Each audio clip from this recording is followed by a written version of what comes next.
কথায় আছে, চোখের আড়াল মানেই মনের আড়াল হওয়া। যেহেতু দীর্ঘদিন যাবৎ ইউটিউব জগৎ থেকে বিচ্ছিন্ন আছি, তাই সবার মন থেকে মুছে যাওয়াটাই স্বাভাবিক।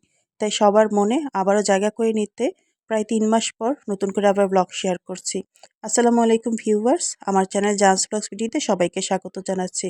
আর আজকে যে ব্লগটা শেয়ার করছি সেটা হচ্ছে ঈদের আগের দিনের অর্থাৎ চাঁদ রাতের ব্লগ। যদিও ঈদ চলে গেছে অনেক দিন হয়েছে, তারপরও ঈদ এবং চাঁদ রাত যেহেতু আনন্দের বার্তা বয়ে আনে, তাই ভাবলাম সেদিনের করা ভিডিওটা দিয়ে আবার আপনাদের মাঝে চলে আসি। আশা করি সবাই আমাকে আবার আপন করে নেবেন। তো প্রথমেই আমার বারান্দা বাগানটা দেখাচ্ছিলাম। তো বারান্দার গাছগুলো কিন্তু বেশ বড় হয়ে গেছে। বলতে গেলে বারান্দায় ছোটখাটো একটা জঙ্গল সৃষ্টি হয়েছে। আর এই যে মানি প্ল্যান্ট গাছটাকে দেখতে পাচ্ছেন কি সুন্দর ঝোপালো হয়ে উঠেছে। এটা কিন্তু আমি একটা ডালের পাতাগুলোকে কেটে পানিতে ভিজিয়ে রেখেছিলাম। সেখান থেকে পরবর্তীতে এরকম ঝোপালো গাছ হয়েছে। আর এই যে ঘড়িতে সময় ৫টা ২০, ইফতারির বেশ অনেকটা সময় বাকি আছে। যেহেতু বছরের শেষ ইফতারি দিন ছিল, তাই ইফতারের আয়োজনে খুব একটা আড়ম্বর করিনি। নিজেদের জন্য পোলাও রান্না করেছি, সেই সঙ্গে মুরগির মাংস ভুনা আগে থেকেই রান্না করা ছিল। সাথে কিছু ফল, খুরমা, জিলাপি রেখেছি। আর আমার আম্মা ইফতারির কিছু আইটেম তৈরি করে আমাদের জন্য পাঠিয়ে দিয়েছিলেন। তার মধ্যে ছিল পেঁয়াজু, আলুর চপ, বেগুনি আর সেই সঙ্গে ছোলা ভুনা। বছরের শেষ ইফতার এবং অন্যদিকে পরের দিন ঈদের দিন থাকায় এই আয়োজনগুলো দিয়ে আমাদের রমজানের শেষ ইফতার করা হয়েছে। তো রান্নাবান্না এবং ইফতারের আয়োজনগুলি একটু তাড়াতাড়ি করা হয়ে গিয়েছিল, তাই সব কিছু টেবিলে পরিবেশন করে আমরা অপেক্ষা করছিলাম ইফতারির সময়ের জন্য। আর এই তো ইফতারির সময় প্রায় ঘনিয়ে এসেছে, কিছুক্ষণের মধ্যেই মাগরিবের আজান দেবে। তাই সবার প্লেটে ইফতারি পরিবেশন করে আমরা সবাই টেবিলে বসে আছি, অপেক্ষা করছি মাগরিবের আজানের জন্য। তারপরে ইফতারি করে নেব। যেহেতু বছরের শেষ রমজান এবং শেষ ইফতারি, তাই সবাই আল্লাহর দরবারে শুকরিয়া আদায় করেছিলাম, কারণ আল্লাহর রহমতে আমরা সবগুলো রোজা খুব ভালোভাবে সম্পূর্ণ করতে পেরেছিলাম। আর এই যে ইফতারির পরে বিশ্রাম নিয়ে আবার চলে এসেছি, ঘড়িতে বাজে রাত ৮টা। তো রমজানে আমার প্রতিদিনের একটা রুটিন হয়ে গিয়েছিল যে ইফতারির পর মাগরিবের নামাজ পড়ে আমি ঘন্টাখানেক একটু রেস্ট নিতাম।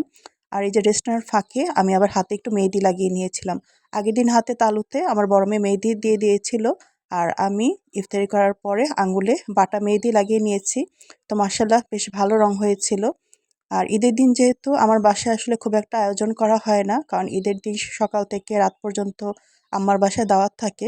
তারপরে ভাবলাম যে বাসার জন্য দুটো ডেজার্ট আইটেম করে নিই। তো একটা আমি অলরেডি করে নিয়েছি, এটা হচ্ছে পোলার চালের পায়েস। তো পোলার চালের পায়েসটাও রান্না করা হয়ে গিয়েছিল, একটা বাটিতে পরিবেশন করে নিয়েছি। আর পায়েসটা কিন্তু খেতে মাশাআল্লাহ ভীষণই সুস্বাদু হয়েছিল। পায়েস রান্না করার পর আমি তৈরি করেছিলাম প্লেন জর্দা সেমাই, কারণ আমার ২ মেয়েই প্লেন জর্দা সেমাই খেতে খুবই পছন্দ করে। আর জর্দা সেমাইটা আমি শুধুমাত্র চিনি আর লিকুইড দুধ দিয়ে রান্না করি, এর মধ্যে কোনো ধরনের বাদাম বা কিশমিশ ব্যবহার করা হয় না। আর সেই জর্দা সেমাইটাই আমার ২ মেয়ে খেতে খুবই পছন্দ করে। তো এই তো জর্দা সেমাই রান্না করার জন্য চুলায় একটা কড়াই বসিয়ে তার মধ্যে ঘি দিয়ে দিয়েছি। তারপর এর মধ্যে কিছু স্টিক সেমাই খুব ভালো করে ভেজে নিয়েছিলাম। আর এই তো সেমাইটা ভাজার আগে তেলের মধ্যে গোটা এলাচ, দারচিনি আর একটা তেজপাতা মাঝখান দিয়ে চিড়ে দিয়ে দিয়েছিলাম। তো খুব অল্প করেই জর্দা সেমাই রান্না করেছিলাম। তো সেমাইয়ের প্যাকেটটা থেকে আগেই অর্ধেক রান্না করে খাওয়া হয়েছিল। বাকি অর্ধেক যেই সেমাই ছিল সেগুলো দিয়েই জর্দা সেমাইটা রান্না করা হয়েছিল। আর সেমাইটা কিন্তু সম্পূর্ণ ঘিয়ে ভেজেই রান্না করেছি। তো প্রথমে সেমাইগুলোকে ঘিয়ে ভেজে নিয়ে এর মধ্যে ১ কাপের মতো লিকুইড দুধ দিয়ে দিয়েছি। তারপর এর মধ্যে দিয়েছি চিনি আর গুঁড়ো দুধ। তারপর সেমাইটাকে আবার খুব ভালো করে নেড়ে-চেড়ে লিকুইড দুধের সঙ্গে মিশিয়ে ঢেকে রেখেছিলাম মিনিট ৫ এর মতো। তারপরে কিন্তু সেমাইটা রান্না করা হয়ে গেছে। আর এই যে সেমাইটা রান্না করে এটাকেও একটা সার্ভিং ডিশে পরিবেশন করে নিয়েছি। তা এই ছিল ঈদের আগের দিনে আমার ঈদের প্রস্তুতি, অর্থাৎ ডেজার্ট আইটেম তৈরি করা। শুধুমাত্র পোলার চালের ফিরনি আর প্লেন জর্দা সেমাই এই দুটোই রান্না করা হয়েছিল। তো এগুলো অবশ্য রান্না করেছিলাম নিজেদের জন্যই। বাসায় যখন থাকবো তখন যাতে নিজেরা খেতে পারি সেজন্য। কারণ ঈদের দিন আমার বাসায় খুব একটা গেস্ট আসে না। আর গেস্ট যদি আসেও সেটা আমার আম্মার বাসায় থাকে। আর আমরাও তো সারাদিন আম্মার বাসায় থাকি।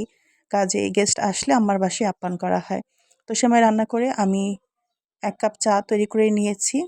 রমজানে খুব একটা চা খাওয়া হয়নি।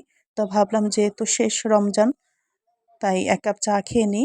আর সেই সঙ্গে আলমারি থেকে ঈদের কাপড়গুলো বের করে রাখছিলাম।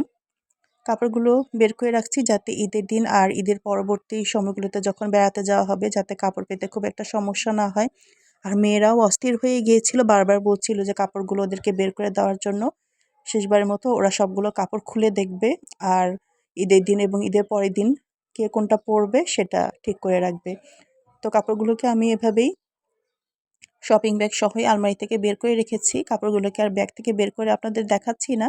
কারণ ঈদের দিনের ব্লগ এবং পরবর্তী দিনের ব্লগগুলো দেখলে আপনারা এমনিতেই বুঝতে পারবেন যে মেয়েদের ঈদের জন্য কেমন কেনাকাটা করেছিলাম আর কাপড়গুলো পরে তাদেরকে আসলে কেমন লাগছিল।